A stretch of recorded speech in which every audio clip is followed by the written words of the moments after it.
Welcome to your Friday Daily Delivery. I am Michael Rand. One of the things I love about this show is that we can kind of talk about a lot of different things. Today, we could not possibly have two more divergent topics in the interview segments. Ben Goessling from the Star Tribune joins us to talk Vikings, free agency, money. Bob Timmons from the Star Tribune also joins me to talk about the great outdoors and ways to connect with nature. Love both of those conversations equally, and I hope you will too. But first, what did I miss? Well, guys, this is honestly one of those what did I miss? Because I went to bed. I went to bed last night when it was, I think, 76-63. Phoenix was up on Minnesota, third quarter. I was like, I got to go to bed. I got to get up. I got to record the podcast. I got to do all these things. I know how this game is going to end. I've watched this game a million times. I did not, it turns out, know how it was going to end. Timberwolves win that game 123-119 over the Phoenix Suns. More than that, though, Anthony Edwards and Karl Anthony Towns combined for 83 points in that game. 42 for Edwards, a new career high. 41 for Cat, just the second duo in Wolves history to both top 40 points in the same game. Wow. Couple thoughts on this off the bat. One, really good out of the break, right? We were, I wanted to see, they came out, they steamrolled New Orleans, right? Great. I was like, okay, well, let's see how they do against better competition, right? They had the 2 against Portland, 1 against the Lakers, and now 2 against Phoenix. They split with Portland in 2 very competitive games. They were fairly competitive against the Lakers until late, and now they beat Phoenix, one of the hottest teams in the NBA, so trending in the right direction. Other thing, remember when I said I would consider trading Anthony Edwards in part of a John Collins trade? That trade deadline 6 days away. Forget about that. Erase that from your memory. I'm going to go back and delete that whole podcast, blog post. I'm not going to do that. I'm not really going to do that because it's part of the record, but he has taken faster steps to a place I wasn't even sure he would get to in a year in the last week. He's figuring things out. Things are slowing down. And he's not always going to make so many three-pointers, right? That part of his game is going to kind of come and go, ebb and flow. But the way he's figuring things out, the way he's figuring out how to attack for a 19-year-old rookie, again, I didn't know he was going to get there ever. He's gotten to a place I wasn't sure he was going to get to really, really fast. So he quickly moves into a bucket that I consider untouchable. Some of you guys were already there. Good for you guys. You got there faster than I did. I am there now. Anthony Edwards is certainly part of this core. Do not move him in any part of any deal at the deadline. That would be a mistake. Malik Beasley, that I still consider to be absolutely in play as a salary match, as something Atlanta might want in a John Collins trade. But Anthony Edwards, absolutely not. 42 points for a 19-year-old rookie. Are you kidding me? What a game for Anthony Edwards. And what a nice, start to the second half for the Timberwolves. I'm Nyla Jean Myers, Senior Assistant Sports Editor at the Star Tribune. Thank you for listening to Strip Sports Daily Delivery. This work is made possible by our Star Tribune subscribers. For unlimited access to the articles mentioned in this podcast and our coverage of Minnesota sports from pros to preps, go to startribune.com/subscribe. Ben Goessling joining me on Daily Delivery right now. We talk often on Access Vikings, but I love to have him on Daily Delivery as well. We are in the midst of Vikings free agency. A lot of stuff happening in the last couple days. Ben, give me a rundown of what the Vikings have done so far, and we'll get to the money in a little bit. But just give me strategically, what do you think they're up to at this point? And in terms of what they're trying to add to the roster. Well, the focus so far has been almost completely on the defense. I mean, that defense last year, as we heard Mike Zimmer say at the end of the season, was not good, and I think certainly that is a personal thing, I think, for Mike Zimmer, because that's his pride, is his defense. And he said at the beginning of last season, I've never had a bad defense, and ended up wearing that comment for quite a while. And to his credit, said at the end of the season, yeah, this is a bad defense, and I misjudged the roster. So I think a lot of it was that they didn't want the same things that happened last year to happen again. I mean, you think about probably the poster picture of the season is Alvin Kamara running for 6 touchdowns against them on Christmas Day to basically take their faint playoff chances from slim to none. So it was, we got to find a run stopper. Then you had a linebacker, knowing that Eric Wilson probably isn't coming back. And then they knew they needed a veteran corner. So that's where Patrick Peterson comes in. What Patrick Peterson is at this point, we'll have to see, but certainly adds stability, adds a veteran presence to that room. So a lot of it has been, let's fix this defense and get it back to something resembling what it's been. And then, the offensive line maybe at some point gets addressed. But so far it's been almost completely on the defensive side of the ball. Where's the money, Brzezinski? Okay, guys, when you hear that sound, you know it means that I have questions about where the Vikings are going to find the money to pay for all this. An homage to the Big Lebowski and, of course, Rob Brzezinski, combining two of our favorite subjects. So they've structured some of these deals and done some restructures in maybe ways that they don't normally do. You did a really interesting kind of salary cap FAQ. I love those things, and you did a really good job with it on the website earlier this week. How are they paying for some of these things? Yeah, man, new-ish has come to light. A lot of ins, a lot of outs, a lot of what have yous. I just always try to find another one I can think of. I love it. They have come up with some new-ish to continue the analogy. The voidable years of Dalvin Tomlinson's deal, that's a trick we see a lot of teams use. We have not seen the Vikings use this in this manner in a while. I guess they've had a little bit of it when they've given guys like Everson Griffin and Anthony Barr the ability to void their deals or opt out of their deals. But writing it into a deal when they first do it with a free agent, I haven't seen that in my time looking at the stuff, and I've had it into year 10 on the beat. So they haven't had to do it in a while. What that does basically is allows them to take Dalvin Tomlinson's signing bonus, which is $12.5 million, and spread it out over years that he will not be playing with the team. He is signed for 2 years. So signing bonuses get broken up by how many years they have in the deal. So $12.5 million divided by 2. Normally, Dalvin Tomlinson's bonus would be 6.25 for 2 years of the deal. So what they did instead is say, we're going to put 3 voidable years in the deal. So instead of 6.25 on the bonus, it then becomes 2.5 every year. So they basically are pushing cap money into the future, and all of the leftover stuff will actually hit the cap in year 3, not in years 3, 4, and 5, but that's not really that important. What they're basically trying to do is borrow from the future to pay for the present. They're not paying for stuff with cash at the moment, to use a personal finance analogy.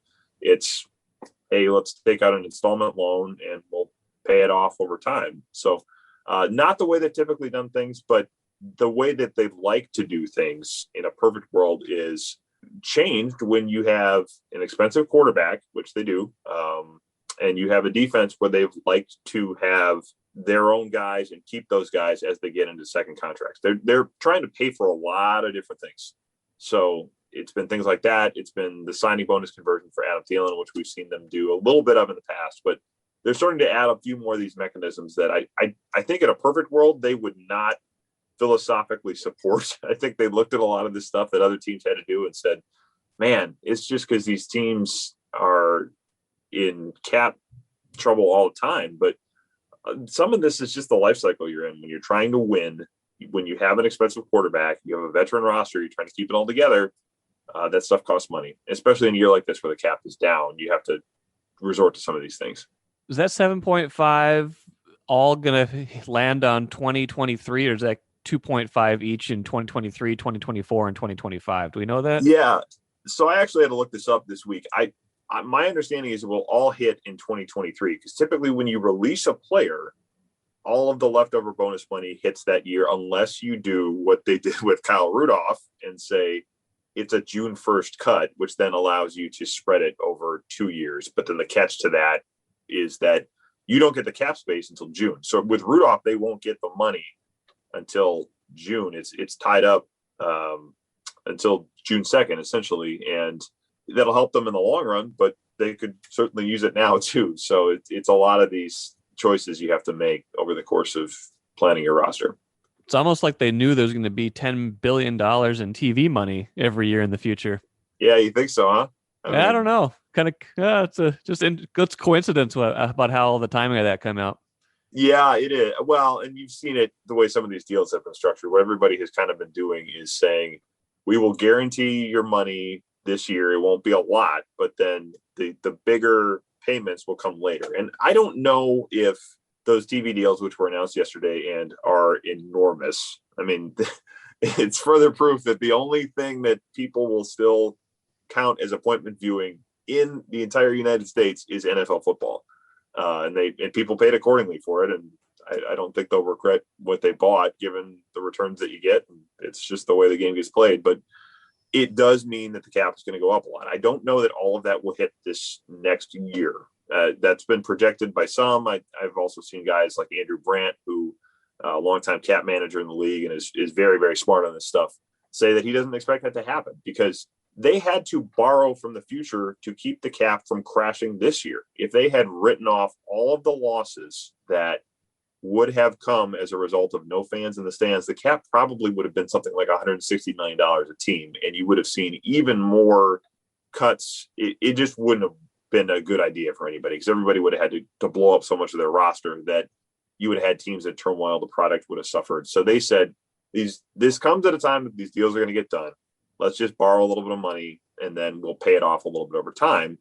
So I think that's probably what will happen, is that the cap will go up, not quite as dramatically as people are expecting it to. But if you're signing somebody to a 5-year deal, over the life of that deal, you're going to get the TV money kicking in to support some of that stuff. So you see some of that too, I think, where people say we can do deals into the future because sooner or later, the money may not all get there this year, but by 2-3 years from now, it'll all be there and we'll be just fine. You mentioned the high-priced quarterback. I believe today is Friday, third day of the league year, March 19th, 2021. I believe his 2022 $45 million contract becomes fully guaranteed this afternoon. Happy Kirk Cousins $45 million guarantee to those who celebrate today. You know who celebrates that? Kirk Cousins? Yeah, Kirk Cousins probably and his family. Agent Mike McCartney. Yeah. So that's happening, and that was never really in doubt, I imagine. But what does that signify, if anything? Well, it effectively signifies the whatever chatter, and we've talked about it. I never really thought there was much to it, but whatever chatter there is about him leaving this year probably gets rendered a moot point after today. Now, you can always you can tear up a contract at any time. This is like any contract you have in any line of business in the world. If both sides decide we want to tear this up and do something else, you can always do that. So if they traded him and another team wanted to negotiate something with him, they could do that. But the thing is, both parties have to want to do it. And there is not going to be a lot of incentive for Kirk Cousins to say, I'm going to come off of a position where I have $35 million of cash and $45 million against your cap guaranteed unless you do something for me. So that has been the thing. We've said it, but the way he's played the quarterback market with his contract is so different than everybody else, because he said, I don't need the 7-year deal. I want a lot of guarantees up front, and I will bet on myself. And you look at it at the end of this thing, if he plays out this whole guaranteed contract, he's essentially going to have had a fully guaranteed contract at an average of $30 million a year, when by his own admission, he's not Patrick Mahomes. So, yeah, well played. I guess It was a nice way to manage the position that he was in. Last thing for you, Ben. Good stuff. You talked about could they, they still got some holes to address. Do you see anything else coming in free agency, in the draft? Are we talking minor moves at this point, or what do you think? What do you think before the draft, at least? Well, chatting with some people about it yesterday, the sense I've gotten is that right now they can only really do minor moves because they just don't have the money at the moment. This Rudolph thing makes it so they don't have a lot of flexibility right now. Once that hits in June, they'll be fine. But if they want to do other things, and I think they do, you first have to clear some more money. So I would keep an eye on Harrison Smith for a possible extension. Contract. Yes, okay. Contract extension that would reward him, still a guy that they very highly value, and then you could push some of that money a couple of years into the future. I don't think you do a 5-year deal because he's already 32 years old, but you could drop his cap number for this year with an extension. So I would keep an eye on that. I would keep an eye on Danielle Hunter.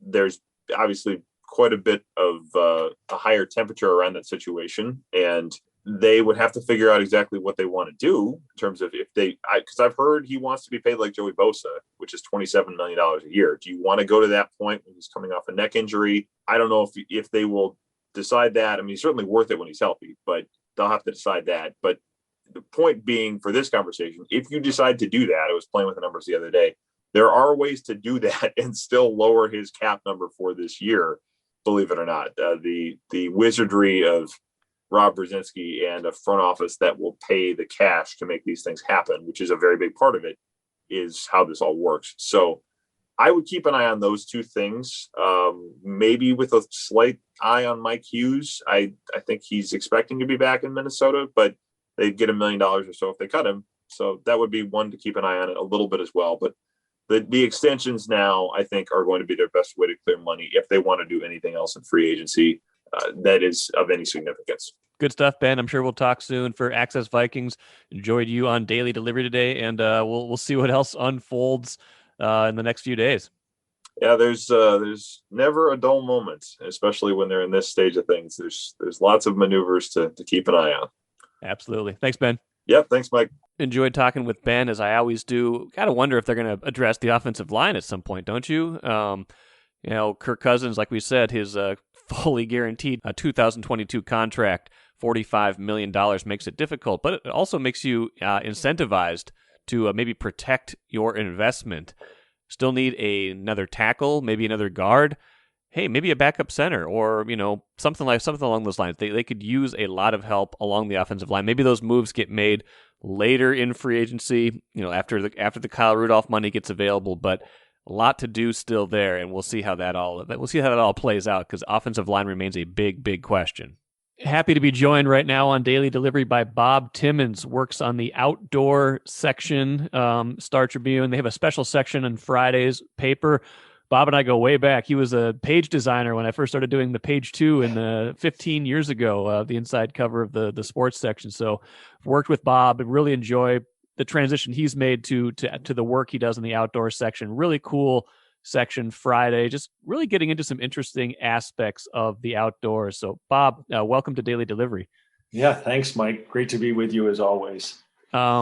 So let's get into some of the stuff that's in this section. And one thing you and I were talking a little bit before the segment started, just about during this last year, during the pandemic, as people have sought outdoor spaces in particular, because the science has told us those are safer spaces to be there. There's just it's been proven you're much less likely to get the virus outside than you are inside, and people have kind of sought out going for walks, doing getting more active and seeking out outdoor spaces.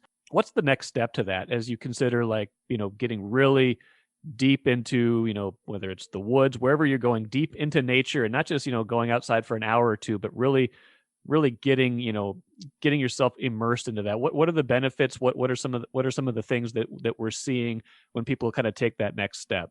That's what we're exploring with this section. It really is sort of the balance of, you've been outdoors, maybe you've gone to the Boundary Waters or Isle Royal or any number of beautiful, wilderness spaces. What's it mean to take, to do something longer, and the way I kind of think about it is, driving deeper into the woods. Also, you're driving deeper sort of into your heart and mind, the benefits of being outdoors. So we sort of explore that science, that sort of nature fix, social science that's been out there about the benefits, the mind and body benefits of being outdoors, whether it's something shorter, or a walk or a run or hitting the park with the children. But what does it mean to do something longer and really separate?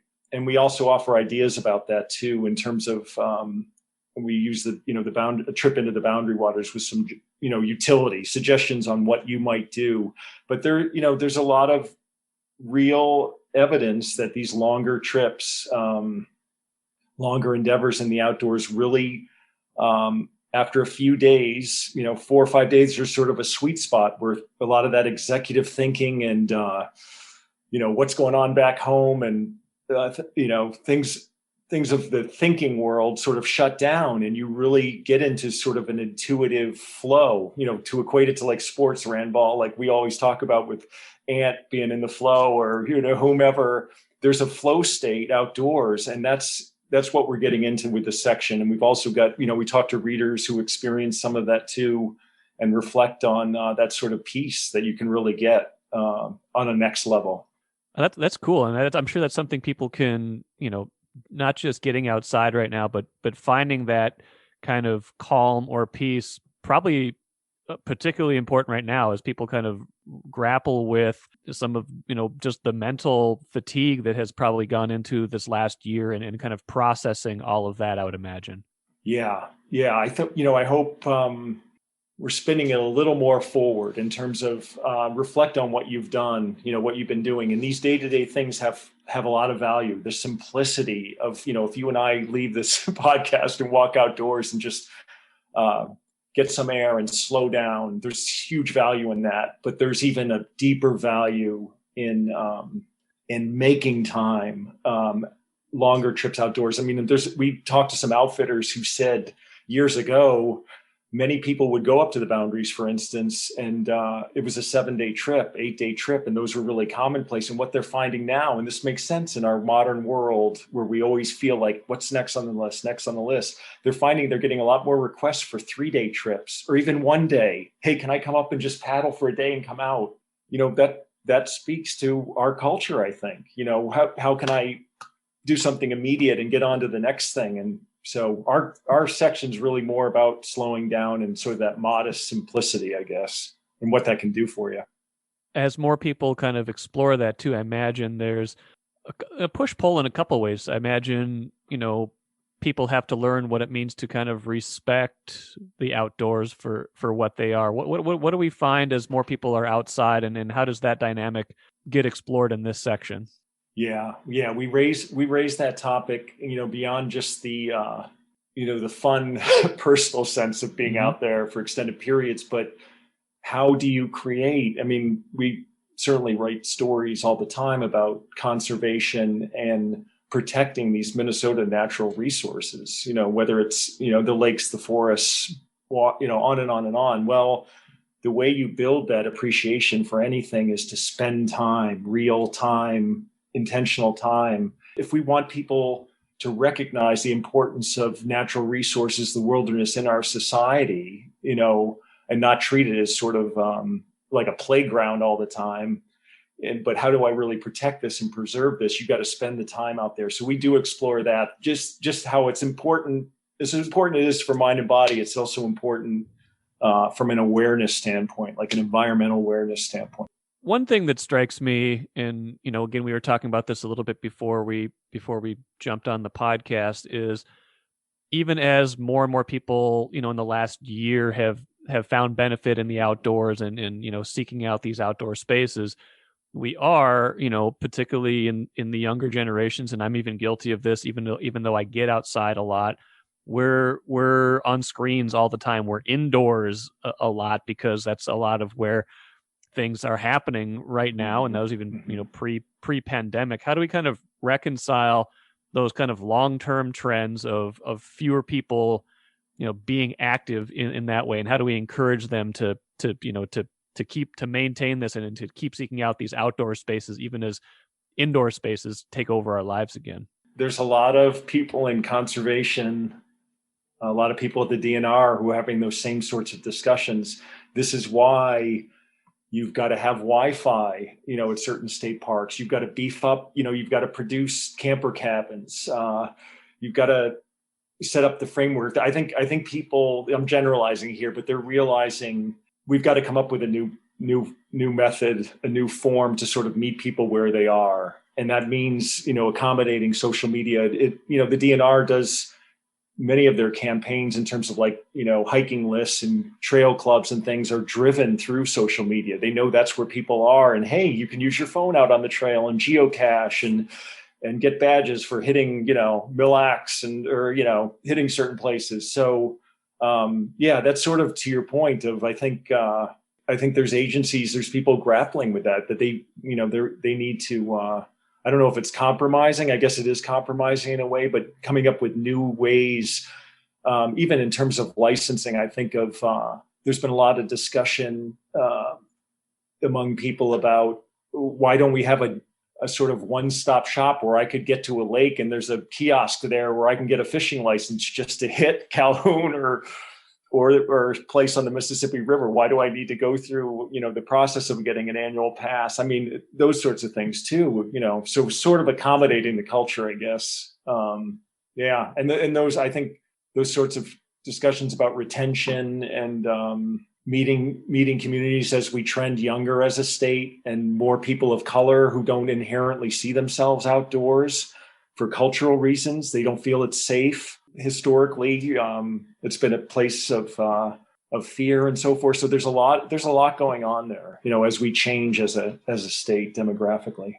Last thing for you, I would ask you what do you think of all that? How would you advise, or maybe from personal experience, how do you like to experience these settings? Do you feel like this sort of, if compromise is the word, do you feel like the kind of meeting people where they are is a positive step, a necessary step, or do you feel like, people should be willing to kind of, turn the phone off for a little while and experience these things maybe a little bit more intentionally than maybe you would if you just kind of ducking in and ducking out? Yeah, that's a gret question, because it is a balance thing. I mean, and it's hard not to be judgmental. If you're used to being outdoors all the time and you're seeing cars overflowing at Afton, crazy day use, 140% higher year to date from 2019. And these people, they don't know anything. It's easy to judge. Everybody's new out there. They're not abiding by sort of ethical, leave no trace sorts of things. That's a tough nut. But I do think it's part of understanding. I think it's important to make everyone feel welcome in the outdoors and not be so judgmental. And that's a hard thing to fight when you see some of this behavior, or what you feel like is reckless behavior. Say you had a week. How would you want to experience the Boundary Waters or something like that? How disconnected would you want to be to get optimal outdoor, mind-body balance benefits? Yeah, I do think, the way some of these outfitters, even in our coverage that's coming, talk about, there's sort of that, again, to use the idea of sweet spot being 5 or 6 days, because that first day you're planning, do everything lined up? We have our gear, got the camps. Oh, we got the campsite. Okay. We can set up everything up. But, then you get into day 2 and day 3 and you're, a lot of that sort of hard executive sort of stuff sort of falls by the wayside, and you kind of find, it's been anecdotally and otherwise, you kind of find this balance and this sort of intuition and this feeling of sort of oneness with nature, not to go too woo-woo, but kind of like, what?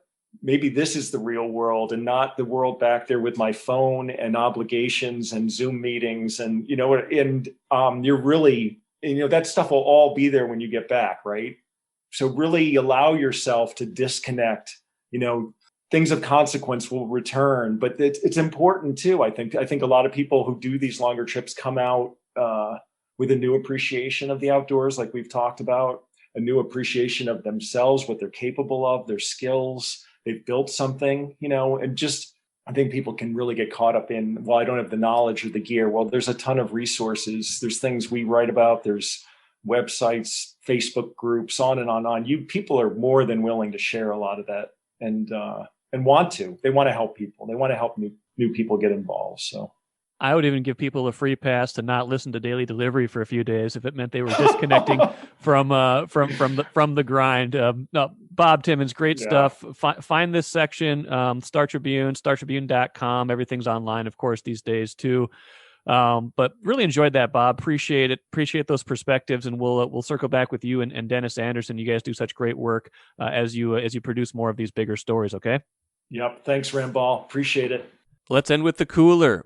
Was Thursday night a statement game by the Colorado Avalanche? 55 shots on goal. They smoke the Wild 5-1. Was that a back to reality game for the Wild? I don't know. It's 1 of 56 this year. You don't like to draw too many conclusions from one game, but Saturday's rematch in Colorado suddenly carries a little bit more importance, right? Because If the Wild wants to, be a real contender like they look like they are this season, they need to bounce back from that game. They need to show at least a better effort. They don't necessarily have to win, but they need to play much better than that and show that they are not the kind of team that's just going to get steamrolled 2 times in a row by a really competitive division rival. That'll do it for today and this week. Take Bob Timmons' advice. Get outdoors. It's supposed to be really nice today, really nice Saturday. Spend some time outside. Really, unplug. Go explore nature and have an opportunity to recharge. It will make a big difference in your day and in your life. We'll be back at this Monday. Lots of good stuff next week. Enjoy your weekend. For Daily Delivery, I'm Michael Rand. Thanks for listening.